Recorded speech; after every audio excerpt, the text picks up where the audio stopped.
Truro, Nova Scotia, known to many as the hub of the province due to its location at its geographic center, is located at the tip of Quabicut Bay, an offshoot of the Bay of Fundy. Its world-famous high tides attract visitors from around the world. 12,000 people live in the community and strive to maintain its rich historical culture. A walk through Truro's streets paints a picture of a vibrant history. Carved wooden statues celebrating Truro's heritage dot the town's landscape. The town motto is, "Begun in faith, continued in determination."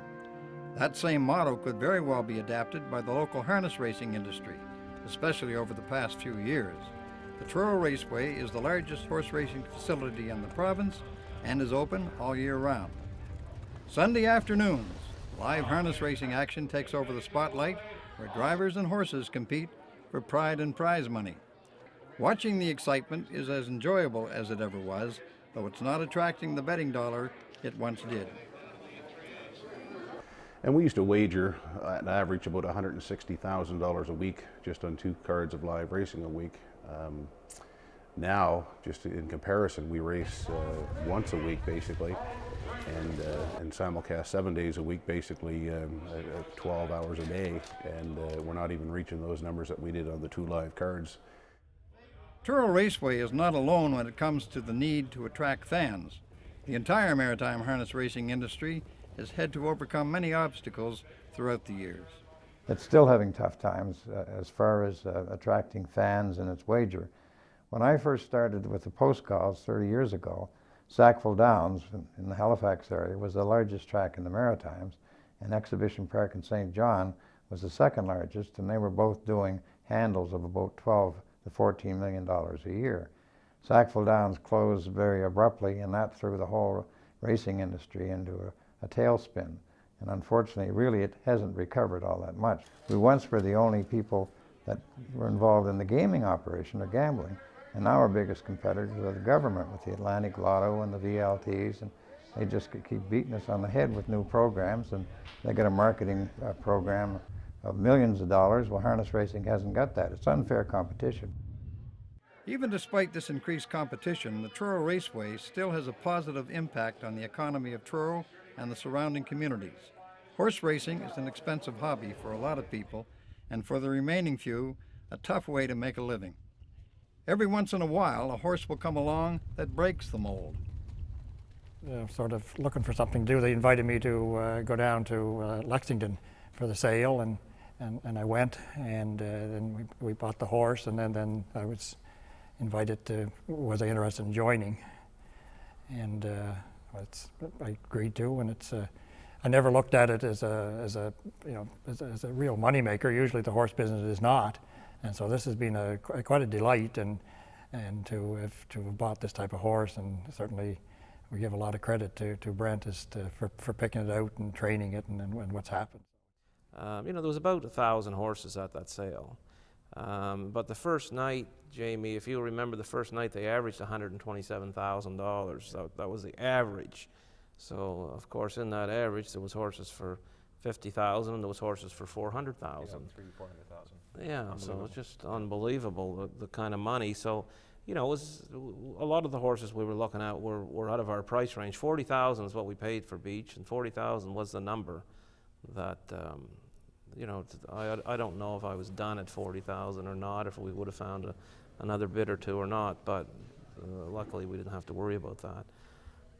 But it's not easy to find a horse when they're averaging 100 for 40.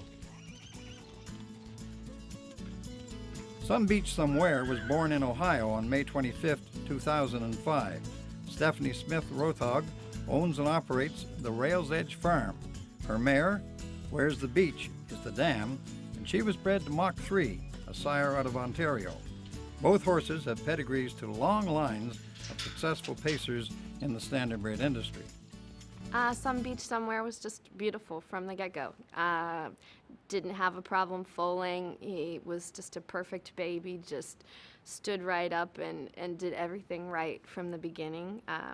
When you went to teach him something, he would just respond.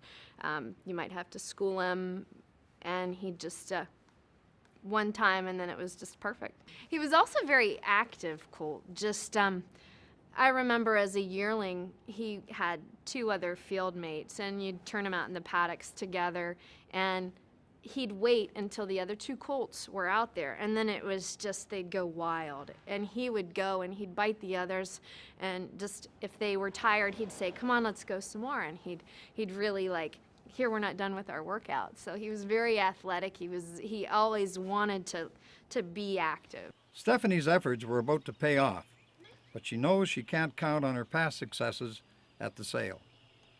A lot of things factor in. You know, people might not get there in time. He was the first horse through the ring. A lot of times people get there a little bit late, so you've got to have your 2 bidders there. And so you're hoping to make your stud fee and more, because there's, you know, it is an expensive thing to raise a horse.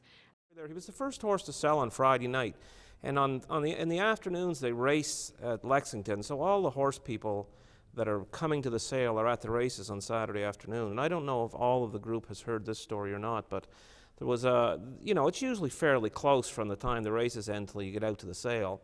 And there happened to be a race-off in the top class that day. There was 2 different winners, so they had to race off, which drug the races out an extra hour. So there was a very small crowd at the sale when it started. The sale started at 7 o'clock, and I was actually looking at another horse when the sale began, so I had to run over to the sales ring to buy the horse, and I actually hadn't talked to anybody. At the sales facility, you walk the yearling down from the sale facility and back into the stable area, and Mr. McGrath beat me back to the stall pretty much, and he was so happy about the horse, and he just he was right there, and just all kinds of questions. You know, was he a good eater?